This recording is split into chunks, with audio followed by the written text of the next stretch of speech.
Welcome back to another episode of Nintendo Switch games to buy before they become rare and expensive. And thank you so much for tuning in. So, I have another list here of 15 games. So, let's get right into this with Triangle Strategy. This is a strategy RPG by Square Enix, Team Asano. This is one of the HD 2D RPGs. And this game is highly regarded, got great reviews. I've even heard some people say that this is their favorite strategy RPG on the Nintendo Switch. And this one you can still get for the cheap, probably around $30 to $40. Great art style, great gameplay. This is one that you'll want to keep on your radar because a lot of these HD 2D games have at times become pretty expensive, like Octopath Traveler 1 here. At one point, this was going for 60 just for a pre-owned copy, and I just imagine that as these games stop getting printed, they're just going to become more rare and continue to go up in price. Now, Octopath Traveler is a game where you can choose from 8 different characters. I think you get them all either way, but their 8 stories kind of connect. It's a turn-based RPG. This got great reviews, a great game. If you're interested in this one, I suggest you cop it now before the prices go up. And then Octopath Traveler 2, of course, a lot of people said this was their game of the year. And it sold fairly well, just like the first one, but not crazy. These are more kind of niche. Disappointed that Square Enix didn't give this one the inlay artwork, but still a great game. If you're interested in these, I suggest you pick them up now. Now, next on my list here, I have Super Mario 3D All Stars. So this is 3 great games in one package. You got Mario 64, Mario Sunshine, Mario Galaxy, and Nintendo was kind of funny with the release of this. They said it was limited, and I mean, it sold pretty well, but now it's kind of hard to get one as it's harder to find new copies. Secondhand copies are going still for around like 65. I seen it at GameStop. I bought this for like 50 when Walmart still sold games for the cheap like that. But I was looking up on price charting, and this is going for 70 new now. So if you're a big Mario fan or you just want this collection and you can find it used maybe for around 60, 65, I suggest picking this one up before it shoots up in value even more and becomes harder to find. Now, next on my list here, I have Hyrule Warriors Definitive Edition. And this one is a hack and slash. It's kind of more of a spin-off than a mainline Zelda game, but it's kind of a love letter to the whole Zelda series, as you can literally play as pretty much every character that was in Zelda up to this point. I mean, you got regular Link, you got Toon Link, you got Ganondorf, you got Zelda. I was watching reviews and I saw you can even play as a giant chicken, like a Kuko, whatever they call them in this universe. And it does have a story, hack and slash combat. I've played a bit of it and I had to stop because I was trying to do it on hard and I was getting my tail kicked, so I'll probably have to lower the difficulty. But this is going for like 70 new, even pre-owned. I got it for 60. It kind of dropped a little, so I suggest if you could find this one, if you want it in your collection, get it now before the prices shoot up even more and it becomes more rare. Arms. This one you can get for the cheap, around 30. I've seen GameStop drop it as low as around 30, 35 pre-owned. You're really not going to find new copies of this anymore. This is a great fighting game, still has a very online active community, and that's kind of the meat in this game, as there isn't a whole lot of single player content, but it is a great game. In my opinion, it's the best fighting party game on the Switch besides Super Smash Bros. Ultimate. So if you're interested in this one, I suggest getting it now, even though it's still cheap, just because copies of this are getting harder and harder to come by, and I'm speculating that that's just going to make the prices go up eventually. Now, next here we have Pikmin 1 plus 2. Now, this is a new release, so why is this on here? Well, Pikmin 1 and 2 on the GameCube and on the Nintendo Wii go for like $60, $70.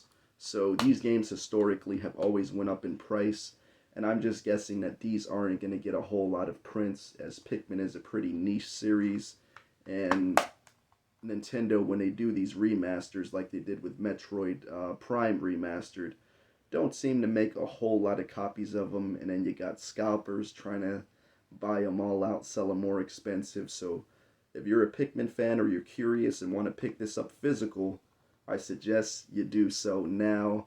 Pre-owned, I was looking up on price charting around 40. You can get this new for 50.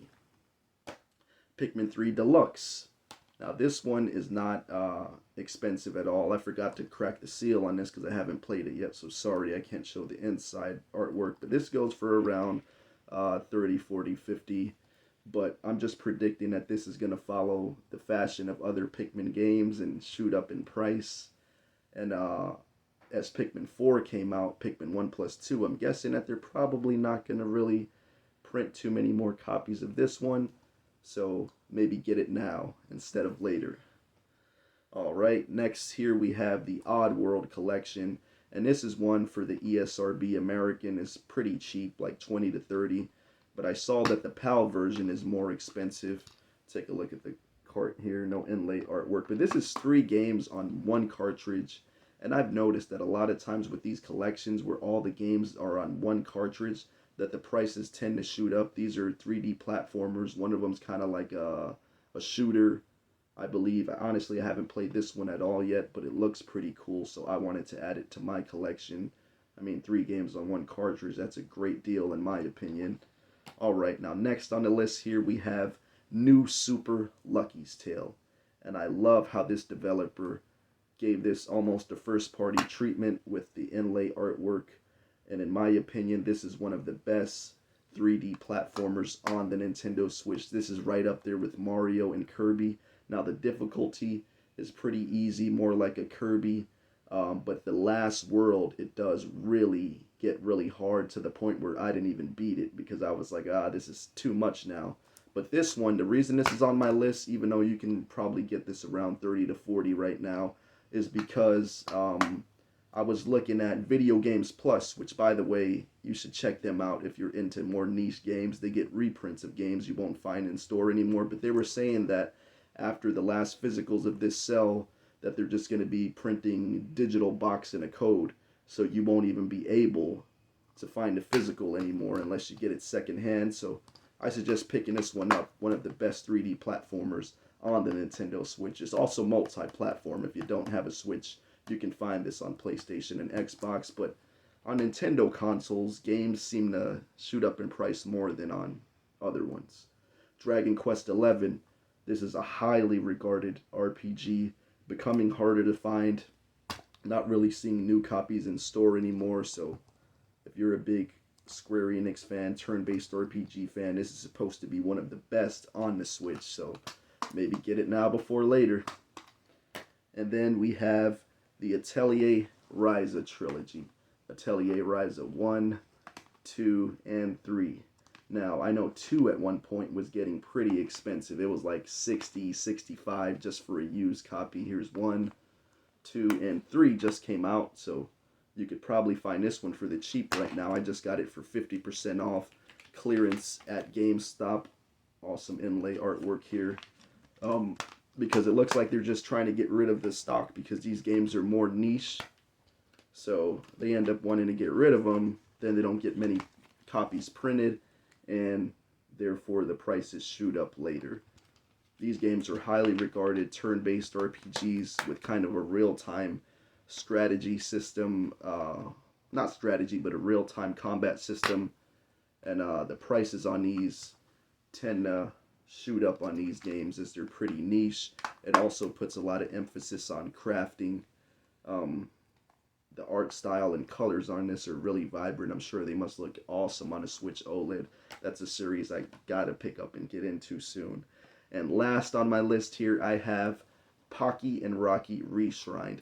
And this is an old school bullet hell shmup shooter. Honestly, this game is amazing. The cartridge isn't in here because it's in my Switch case because I want to be able to play this one at any time if I'm on the go. I beat the whole game, and it has that old school challenge, but they also put checkpoints, so it has the modern quality of life features where you won't have to game over and start the whole game over again. If you make it to the boss, you can restart there, and then there's usually like a midway checkpoint at each level. But this game, honestly, probably one of my favorite games of all time. And if you look at the prices of Pocky and Rocky 1 and 2 on the Super Nintendo, they literally go for hundreds of dollars. So since this is in the same series and it's a very niche title, probably hasn't sold like crazy, I'm predicting that the price on this will definitely shoot up. Get this now before later. So thank you so much for tuning into this video. If you found this informative, helpful, and or entertaining, please subscribe to my channel. That helps more than you know. Please leave a like, a comment, and thank you so much for tuning in. Until the next video, peace.